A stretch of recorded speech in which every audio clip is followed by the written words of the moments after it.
Hello students, lecture number 14 में आपका स्वागत है। एक्सरसाइज अपनी बेटा 4.4 चल रही थी। मेरे को पता होता अब इसके 2 से 3 सम ही रह गए हैं तो मैंने वो लेक्चर में ही ख़त्म कर देना था। चलो अब ये देखते हैं, फिर 5th चैप्टर शुरू करेंगे। क्या कहता है बेटा, आज बारिश होने की प्रायिकता, आज बारिश होने की प्रायिकता टुडे पॉसिबिलिटी रेनिंग की कितनी है बेटा? प्रोबेबिलिटी कितनी है रेन होने की? 5/9। बारिश ना होने की संभावना बेटा कोई भी रकम आपको मैंने करवा दिया था क्या? आपके लेक्चर में ही कराया था। कोई भी संख्या अपने आप में एक होती है जो पूर्ण होती है। जब मैंने परसेंटेज कराया था, वो आपको टॉपिक नहीं करवाया हुआ बेटा, वो लेक्चर A to Z कराया ना, उसमें परसेंटेज है। उसमें मैंने बताया हुआ है भी 100% अपने आप में एक होता है, तो इसको कहते हैं भी कोई भी संख्या अपने आप में एक होती है। तो वो कहता है भी होने की प्रायिकता 5/9 है। 5/9 है बेटा। तो ना होने में ना बेटा 1 में 5/9 को माइनस कर देती है। कुछ भी चीज हो 1 में से उसे माइनस कर देती है। ठीक है बेटा। या तो 100 ले लेते हैं, क्या दे कोई भी जीतने के चांसेस 99% है, वो परसेंटेज आ गया ना, तो ना जीतने के 1% हो गए, क्योंकि परसेंटेज है 99, तो परसेंटेज में जवाब दे दिया। वो कहता है भी जीतने की पॉसिबिलिटी 0.99 है, 0.99 है, तो इसका मतलब क्या हो गया? 0.001 क्या है? हारने की पॉसिबिलिटी है। ऐसे ही करते हैं। 1 में से ये माइनस कर दिया तो 9 इधर जाकर बेटा क्या हो जाता है? मल्टीप्लाई। -5 ऊपर है ही, क्योंकि 9 से 9, ये 9 अपने एलसीएम लेते हैं ना बेटा, 9 को इसलिए इधर गुना कर देते हैं। 1/1 भी लिख सकते हो। 9 एलसीएम ले लिया, फिर 9 को इधर क्या कर दिया बेटा? गुना कर दिया। 9 से 9 को जब भाग किया तो 1 आ गया, और 1 को ऊपर गुना किया तो -5 आ गया। 4/9 क्या है बेटा? बारिश के ना होने की संभावना। प्रोबेबिलिटी कितनी है? 4/9। वैसे ही दूसरा, मैच की जीतने की विनिंग प्रोबेबिलिटी कितनी है बेटा? 0.4। तो हारने की क्या आएगी बेटा? हारने की, जब ये एक होता है ना, इसका मतलब ये होता है बेटा, चाहे आप कितनी भी जीरो लगा लो, चाहे 1 लगाओ, 2 लगाओ, 3 लगाओ, कोई इसका अर्थ नहीं है। 1 पॉइंट इसका मतलब एक ही रहेगा। अब हमारे पास क्या है? 0.4, तो क्या आएगा? इधर 0 आ गई। 0.60 लिख लो या 0.6 लिख लो, दोनों ही सही है बेटा। कोई पूछना चाहे इसका मतलब क्यों नहीं बदलता, तो इसका मतलब इसलिए नहीं बदलता, ये देखिए, ये 1 रुपया और जहाँ पॉइंट होता है वहाँ 1 लग गया, और 2 जीरो, 2 जीरो से फिर ये 2 जीरो कट जाते हैं, पॉइंट का 1 नीचे आ ही गया था, इसलिए क्या हो जाता है? ये 1/1। चाहे आप 1 जीरो लगा लो, 1 लगाओगे तो नीचे 10 आ जाएगा, 0 से 0, इसलिए चाहे आप 10 जीरो लगा लो, 1.4 जीरो है, 4 आ जाएगी नीचे। 1 जीरो लगा लो, 4 जीरो लगा लो, 2 लगा लो, कितनी भी लगा लो, उसका मतलब वही रहता है। जैसी भाषा में सम पूछा हो वैसे ही। वो कह दे जीतने की प्रोबेबिलिटी 0.452 है, तो कंफ्यूज थोड़ा हो जाएंगे, सर अब 1 में से कैसे कम करें? तो 1 में से कम करना, अगर उसने 3 डिजिट ले लिए तो आप भी 3 डिजिट ले लो बेटा, फिर क्या हो गया?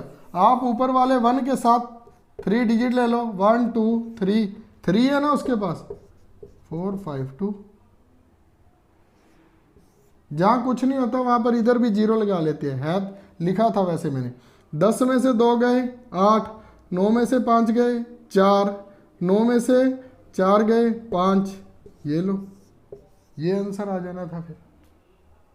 इसलिए मैंने कहा है 1 के साथ कितनी 0 लगानी है, ये उसके पूछने पर डिपेंड करता है, वो किस प्रकार पूछ रहे हैं। अब नेक्स्ट सम करते हैं बेटा।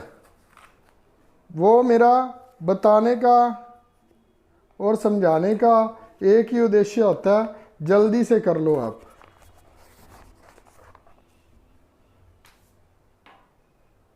अब मैं करवाऊंगा आपको बेटा 10th सम। वो एक केवल हिंट ही होता है बेटा, बोलते जाएंगे करते जाएंगे। उसमें कुछ है ही नहीं बेटा।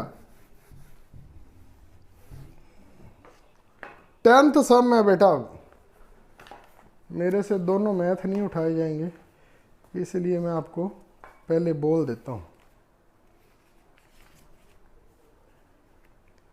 एक सिक्के को उछालने पर चित्त आने की संभावना कितनी है? The probability of getting a head in tossing of a coin. Probability of getting a head tossing a coin. चित्त आने की संभावना पूछ रहा है बेटा, चित्त आने की संभावना, टॉसिंग ए हेड, हिंदी में चित्त आने की बोलते हैं, चित्त आने की संभावना। इंग्लिश में क्या बोलेंगे बेटा? टॉसिंग अ हेड, हेड आने की संभावना, to getting tossing a head of a coin कितनी है बेटा? एक सिक्का बेटा, उसके दोनों तरफ कितने होते हैं? हेड और टेल। वो क्या पूछ रहा है, हेड पूछे या टेल पूछे? कितनी है टोटल पॉसिबिलिटी कितनी है? 2 आने की संभावना 1/2 आपका आंसर आ गया। डी ऑप्शन है बेटा।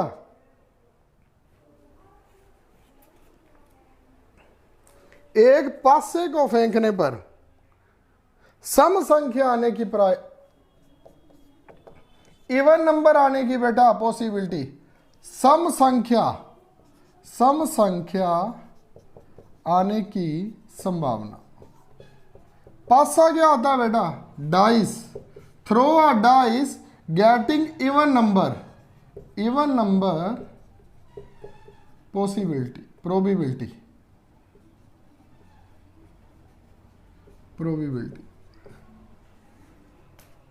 इवन नंबर प्रोबेबिलिटी कितनी है बेटा? क्या आएंगे पासे पर? 1 2 3 4 5 या 6। इवन नंबर कितने हैं बेटा? 2 4 6। टोटल कितने हैं? 6। इवन कितने हैं? 3। 6/3 1/2, 1/2 आएगा आंसर बेटा। इसमें ऑप्शन है आपकी बी ऑप्शन आएगी बेटा, बी ऑप्शन आएगी। वैसे ही वोवल आने की संभावना, थर्ड वोवल आने की संभावना कितना? वोवल पूछा बेटा? एक स्वर, वन वोवल प्रोबेबिलिटी। बेटा वोवल होते कितने हैं? 5 होते हैं, ए ई आई ओ यू। एक वोवल कोई भी आ सकता है बेटा। टोटल कितने हैं? टोटल कितनी होती है लेटर? अल्फ़ाबेट कितने हैं बेटा टोटल? 26। 5/26, 5/26। सेकंड ऑप्शन है बेटा 5/26। निम्नलिखित में से कौन सा यादृच्छिक शक्ति प्रयोग है? कहने का मतलब है कौन सा हम अपनी इच्छा के द्वारा प्रयोग कर सकते हैं। कौन कौन से दिए हुए हैं बेटा?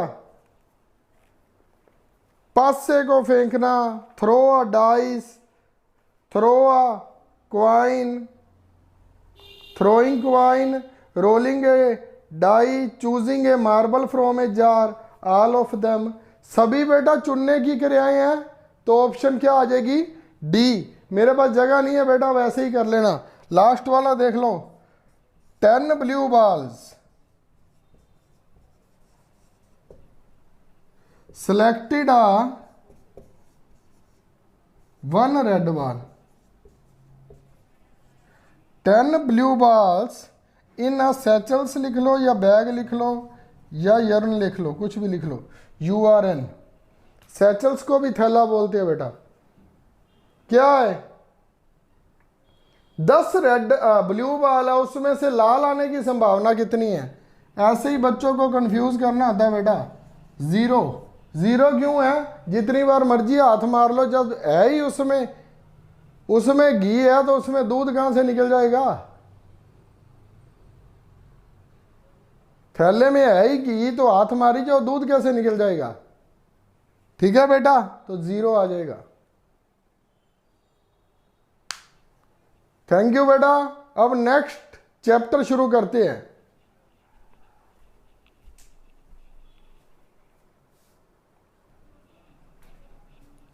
हाँ जी बेटा, अब अपना 5th चैप्टर शुरू है। एक्सरसाइज है अपनी 5.1 और चैप्टर का क्या नाम है? वर्ग अते वर्गमूल। वर्ग और वर्गमूल, स्केयर्स एंड स्केयर रूट्स। किसी चीज का जब रूट निकालना होता है तो रूट हम ऐसे निकालते हैं, मान लो 81 का निकाला तो उसका रूट 9 हो गया। मतलब क्या हुआ 81 का? 9 × 9, ऐसे भी लिख सकते हैं। और ये 9 की स्केयर होता है और स्केयर से रूट कट जाता है तो 9 आता है। ये मैंने आपको रफली समझाना था, वो मैंने बता दिया। अब ये मैंने क्यों लिखा है 1 से लेकर 10 तक सभी का स्केयर्स क्यों लिखा है? इसे वर्ग बोलते हैं। वर्गमूल क्या होता है? जब आपकी भाषा में आसान में ऊपर वो करछी सी लग जाती है, उसे वर्गमूल का साइन बोलते हैं बेटा, स्क्वायर रूट बोलते हैं उसे। ये क्यों लिखा है?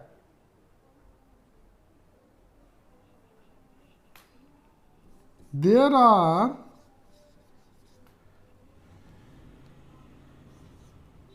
No perfect square when one's digit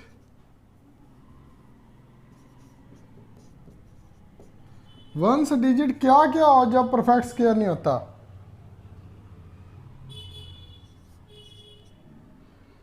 वे संख्याओं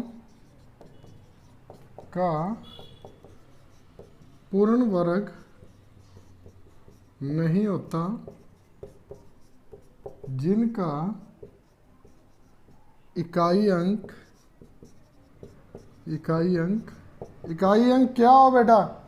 अब ये देखो बेटा, इसमें क्या क्या इकाई अंक है, आपको सिंपल सा याद रखने का मैं एक बड़ा आसान सा तरीका बताऊंगा। आपने कैसे याद रखना है?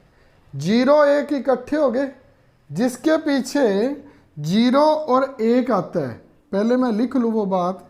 देयर आर perfect square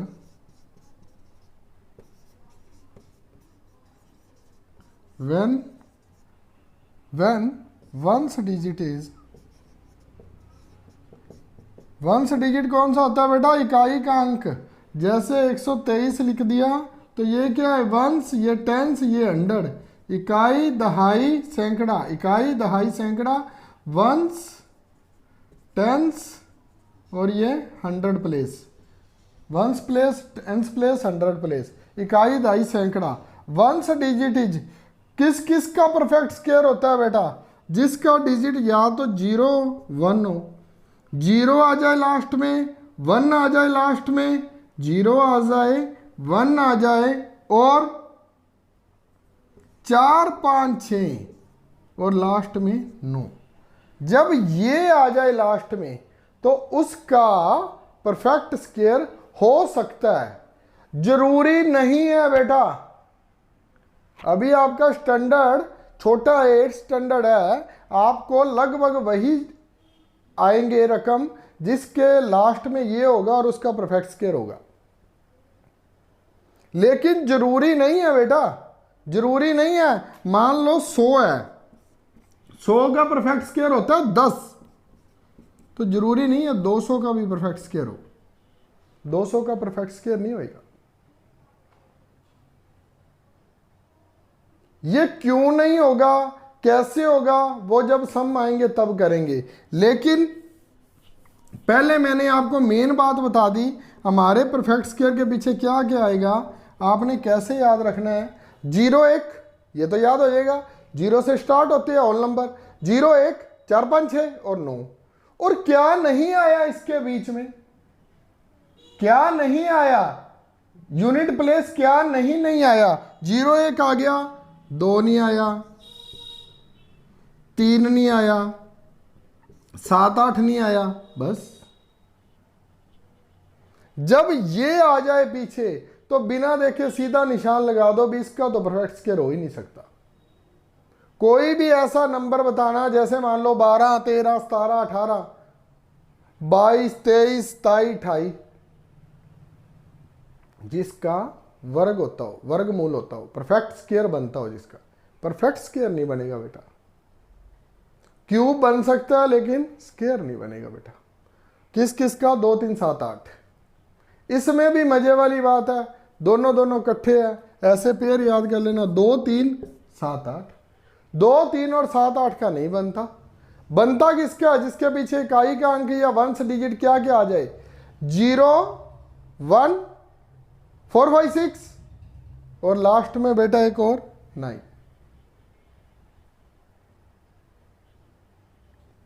ठीक है बेटा, ये जब आ जाए तो इसका परफेक्ट स्क्वायर बनेगा।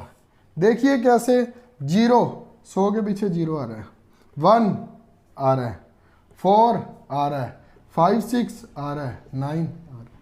ऊपर भी देख लो 1, 4, 9, 6 ही है, वंश डिजिट है जो इकाई का अंक है। तो यही तो रिपीट होंगे। मान लो 11 आ जाए, 12 आ जाए, कहीं भी आ जाए। यदि ये अक्षर आ रहे हैं, वंश डिजिट ये आ रहा है, तो वो तो परफेक्ट स्क्वायर नहीं होगा। अब फर्स्ट सम करते हैं बेटा।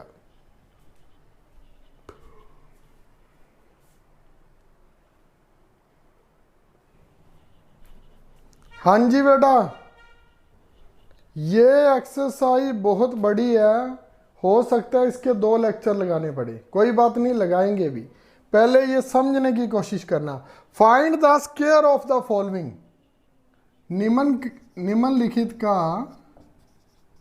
निम्नलिखित संख्याओं का वर्ग निकालें। वर्ग निकालना है बेटा, इनका वर्ग निकालना है। तो ये होता क्या है, मान लो ये 19 लिखा हुआ है, तो इसका मतलब है 19 की स्क्वायर निकालना है। बेटा अगर आपने इसके बारे में और सीखना है तो मेरी एक सीरीज है A to Z सीरीज दी हुई है, इसके पीछे short series with smart concept, उसमें 2 डिजिट मल्टीप्लिकेशन मैंने सिखाई है। वहाँ से और अच्छी तरह सीख लेना, यहाँ भी सिखाऊंगा। जब भी 2 अंकों को हमने बेटा गुना करना होता है, चाहे वो सेम हो चाहे ना हो, हमने 19 को 19 से करना है बेटा, 19 का स्क्वायर निकालना है। तो कैसे करते हैं बेटा, हमें कैसे सिखाया जाता है स्कूल में? 9 को 9 से की 81, 8 आ गया, 9 एकम 9 और 8 17, फिर नीचे ऐसे क्रॉस कर दिया, फिर 9 को 9 से, फिर 1 को 1 से, ऐसे ही करते हैं ना बेटा, ऐसे सीखी है ना हमने। लेकिन आज हम करेंगे यूनिवर्सल मेथड। यूनिवर्सल का मतलब क्या बेटा, जो सभी में लग जाए, जरूरी नहीं 19 को 19 से ही करना है। इसमें आपने थोड़ा सा अपना दिमाग है वो खोल के रखना है बेटा, बड़े आराम से कराऊंगा, जल्दी नहीं करूंगा। पहले 9 को 9 से 81 आ गया, और आंसर कितनी आई बेटा, 8। इंग्लिश मीडियम वाले बच्चों, 9 9 जा 81, 1 लगा दिया, 8 हमारे पास कैरी बच गया। फिर इन दोनों को जोड़ दो, पहले अंडा फिर क्रॉस, 9 एकम 9, 9 एकम 9, 9 1 जा 9, 9 1 जा 9। और मैंने ये क्यों लिखा हुआ है, क्योंकि 8 तो जोड़ना ही पड़ना था, इसलिए मैंने पहले ही लिख दिया। तीनों को जोड़ दिया, 9 और 9 18, 18 और 8 26, 26 का क्या लग गया बेटा 6, और कैरी कितना आ गया, हंसल कितनी आ गई बेटा हमारे पास 2। और फिर पहले अंडा फिर क्रॉस, फिर 1 को 1 से, 1 एकम 1, 1 और 2 3, ये लो आपका खत्म हो गया। तो स्क्वायर क्या लिखेंगे बेटा 19 का, 361, पहले का आंसर आ गया। दूसरा लिखते हैं बेटा अब 41, थोड़ा सा जल्दी करेंगे बेटा। अब 41 का कैसे लिखेंगे, थोड़ा सा जल्दी, ज़्यादा जल्दी नहीं करूँगा। पहले गोल गोल 1 आ गया, फिर क्रॉस रिमाइंडर तो आया ही नहीं, 1 को 1 से किया 1 ही आया। 4 एकम 4, 4 एकम 4, 4 और 4 जोड़े 8। फिर कोई कैरी नहीं आया हमारे पास, कैरी नहीं बचा, 4 को 4 से किया 16, 16 81। इसके बेटा और भी बड़े फार्मूले हैं, लेकिन मैं आपको फॉर्मूलों में नहीं उलझाना चाहता, मैं आपको पढ़ाना चाहता हूँ बेटा। जब आपका कम्पिटिटिव एग्ज़ाम का टाइम आएगा तो वो लेक्चर एज इट इज़ वहाँ पढ़े होंगे। अगर मेरी ज़रूरत पड़े तो वहाँ से देख लेना, कहीं और से समझ आता हो तो वहाँ से समझ लेना। समझ आनी चाहिए बेटा, कहीं से भी पढ़ो। -11 ये बेटा सिर्फ बच्चों को कंफ्यूज करने के लिए दिया होता है। 11 का एक बहुत अच्छा मेथड होता है बेटा, जितनी संख्याएं हो वहां से गिनना शुरू कर देते हैं। 2 है 2 है, 11 1, चलो बाद में ही करेंगे ये भी। 1 को 1 से किया 1 1 1 1 और 1 2 हो गया, और यहाँ पर 1 और जोड़ दिया, 121 आ गया, 121। अब आ गया मेरे बेटे 3/7। इसमें आप ना ये 121 क्यों आ गया? हाँ जी बेटा, अब फोर्थ में देखिए, फोर्थ सम में, फोर्थ सम कौन सा है बेटा? 3/7, 3/7 का स्क्वायर। अब 3/7 है बेटा, तो कैसा भी वो दे रहा है हमें क्या मतलब है, जैसा उसने पूछा वैसे बता देते हैं। 3 का कितना होता है बेटा? 9, और 7 का 49। इसमें तो कोई प्रॉब्लम नहीं है। उसी प्रकार से आगे देखिए, मिक्स फ्रैक्शन आ गया बेटा, इसे मिश्रित अनुपात बोलते हैं। 1/2/3। इसको कैसे करते हैं बेटा? पहले इससे गुना फिर जोड़ देते हैं, इससे इसको गुना कर देते हैं, ऊपर जोड़ देते हैं। 3 एकम 3, 3 दूनी 3 एकम 3, 3 और 2 5, 5/3 क्या आ जाएगा बेटा फिर? 25/9, 25/9।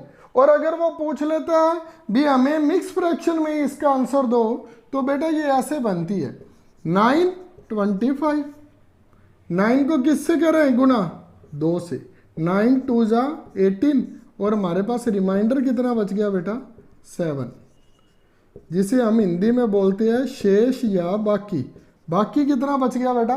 7 बच गया। अब 9 है तो 9 को 9 ही लिख देते हैं। किससे गुना हो रही है बेटा? 2 से।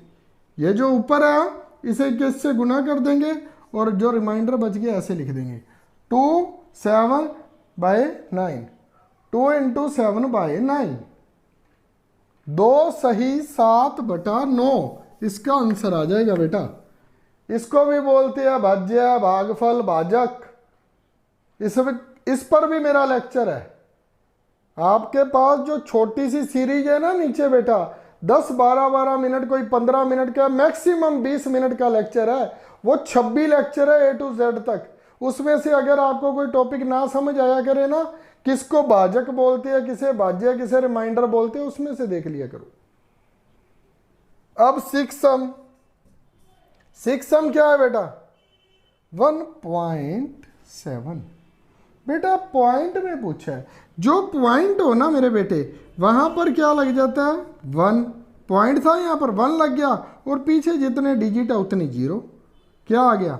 17/10 की ये स्क्वायर तो है ही है बेटा, क्योंकि उसने ऊपर ही पूछ लिया।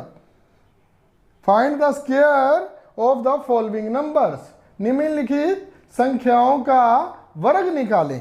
तो ये तो ऑलरेडी है। 17 का क्या होता है बेटा? 299। 17 का स्क्वायर क्या होता है? 299। निकाल कर देख लें। 7 को 7 से किया 49, 4 हमारे पास कैरी आया, 7 एकम 7, 7 एकम 7, 7 और 7 14, 14 और 4 18। Answer I 1। 1 को 1 से किया 1, 1 और 1 2, 299/100। लेकिन 1.7 था, तो हो सकता है हमारे पास एग्जामिनर ये पूछ ले भी इसे पॉइंट में बताओ, तो पॉइंट में बता देंगे बेटा। पीछे जितनी 0 हो ना उतने डिजिट छोड़कर, 0 कितनी है इसके साथ? 1 के साथ, 1 के साथ कितनी 0 है बेटा? 2 डिजिट ऊपर से छोड़ो और पॉइंट लगा दो। ऐसे ऐसे बन जाता है बेटा ये। ठीक है, क्या लिखेंगे हम? 2.89। और पॉइंट के बाद बेटा 99 या 89 नहीं पढ़ते, 89 पढ़ते हैं, अलग अलग डिजिट पढ़ते हैं। पॉइंट के बाद है ना जो, ऐसे बोलते हैं 2.89, 2.99 नहीं बोलते बेटा। 6वां हो गया। अब 7th। ये सारे सम ना बेटा उसने एक जैसे इसलिए दिए कि आप कंफ्यूज हो जाओ। यहां पर आप देखना 17/10 था बेटा, 10 का स्क्वायर तो चलो निकाल लेते हैं, लेकिन आपको एक सिंपल सा फंडा बताता हूं। नीचे जितने डिजिट हो, मान लो 1 के साथ जितनी 0 है, 1 है तो 2 कर दो, 2 है तो 4 कर दो, 3 है तो 6 कर दो। उसका मतलब क्या है, इससे इसको गुना हो रही है तो उतनी डबल 0 हो रही है। मान लो आपके पास आ जाए 27 × 100, तो बेटा इसके पीछे सिर्फ 2 0 लगा दो, बस इसका आंसर आ जाएगा 2700। बहुत सारे बच्चों को आता होगा बेटा, मेरे को पता है, लेकिन कई बच्चे नए सीख रहे हैं तो उनको तो बताना पड़ेगा ना मेरे बेटे। जैसे मान लीजिए 56 को 10 से करनी है, तो एक तो होता ही होता है, 56 है उसके साथ एक 0 और लग जाती है। अगर 2 थी तो 2, 1 है तो 1। उसी तरह से अगर स्क्वायर में 1 है तो डबल कर दो, 2 है तो होगा तो सभी का ही डबल, 1 का 2, 2 का 4, 3 का 6, 4 का 8, 5 का 10, 6 का 12, 7 का 14, 8 का 16, उतनी 0 होती जाएंगी। अब 7 सम देखना मेरे बेटे, क्या है 0.02। तो पॉइंट के बाद कितने डिजिट है, 2, तो बस चुप कर 2 0 लगा दो और 1 लगा दो साथ में, पॉइंट को इरेज कर दो। क्योंकि जितने डिजिट होते हैं हम उसी तरह से जब डिजिट लगाना जानते हैं तो डिजिट मिटा भी तो सकते हैं। अब क्या आ गया बेटे, 2/100, 2/100 को क्या लिखेंगे, 2 से स्क्वायर कर लो और क्या आ जाएगा 4/100 है, 2 0 है तो 4 0 कर दो।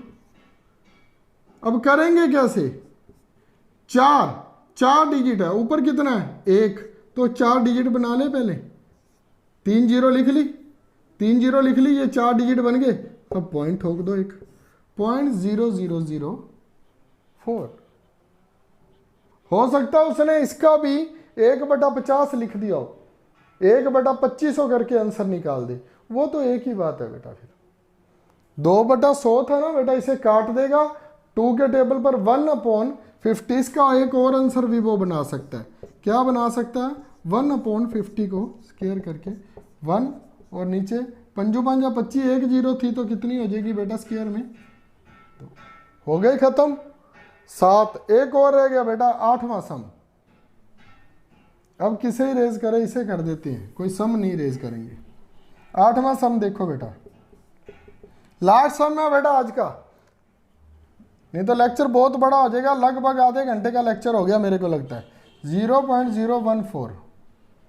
अब बेटा पॉइंट के बाद कितनी 0 है, बस लगा दो फिर 3 है ना, 3 डिजिट है तो 3 लगा दो। अब ये डिजिट जो 2 लिखी है इसकी कोई वैल्यू नहीं रही, 14 ये कितना है पहले ये देखो, 3 0 है, नीचे 6 0 कर दो, 1 2 3 4 5 6, 14 14 196।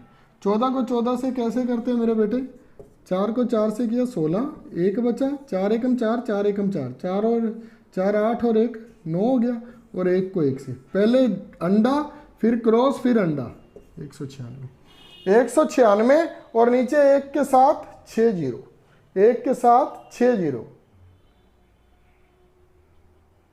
वो बन गया 10 लाख। वो जरूरत नहीं है कितना बन गया। अब लिखेंगे कैसे बेटा, अगर उसके बनाना है 196 लिख लिया, 3 0 और लगा लेते हैं, 3 0 और उसके बाद पॉइंट 3 0 196। इसके पहले भी वो 0 लिख देता, लेकिन लिखो या ना लिखो इसका कोई मतलब नहीं है। ये मैं क्यों बनवाता हूं, क्योंकि उसने सवाल है जो हमें हमारे से जो आंसर है वो 0.014 में पूछा है, तो 0.014 की ही फॉर्म में हमने आंसर बताना है। वो ऐसे भी पूछ सकता है या और वो ऐसे भी पूछ सकता है, एग्जामिनर की मर्जी है वो कैसे पूछेगा। इसके अब 3 बन गए, 3 तरीके बन गए, या तो वो पूछ सकता है 4/10,000, या पूछ सकता है 0.0004, या पूछ सकता है वो 1/2500। तीनों आंसर सही है बेटा इसके। क्यों, क्योंकि ये अभी 2 के टेबल पर ही कट गया था यहाँ पर ही। ये चैप्टर थोड़ा सा बड़ा हो जाएगा बेटा, मैंने पहले भी आपको कहा है, तो कोई बात नहीं, फिर क्या हो गया, एक्सरसाइज बड़ी हो जाएगी तो मैंने तो करवाना ही है। अगर आप में से कुछ बच्चे चाहें भी सर 1-2 सम करवा दिया करो, तो प्लीज़ कमेंट में मेरे को लिख देना सर भी हमें 2-3 करा दिया करो, बाकी हम खुद कर लेंगे। मेरे को थोड़े से ये लगे भी बच्चे कंफ्यूज ना हो जाएं, फिर वो रट्टे मारेंगे किसी दूसरे की कॉपी से देखकर आया कैसे। अगर मैं यही नहीं आपको समझा पाया तो पढ़ तो आप पिछले 10-12 सालों से ही रहे हो। पढ़ाने और समझाने में बहुत फर्क है मेरे बेटे। कोशिश करूंगा मैं आपको समझाकर पढ़ाऊं, जो भी आप समझो दोबारा आप बोलो ना। Thank you very much, Radhe Radhe. और मेरे बेटे अगर पसंद आता है मेरा पढ़ाया हुआ, लाइक शेयर और सब्सक्राइब जरूर करना। थैंक यू वेरी मच बेटा।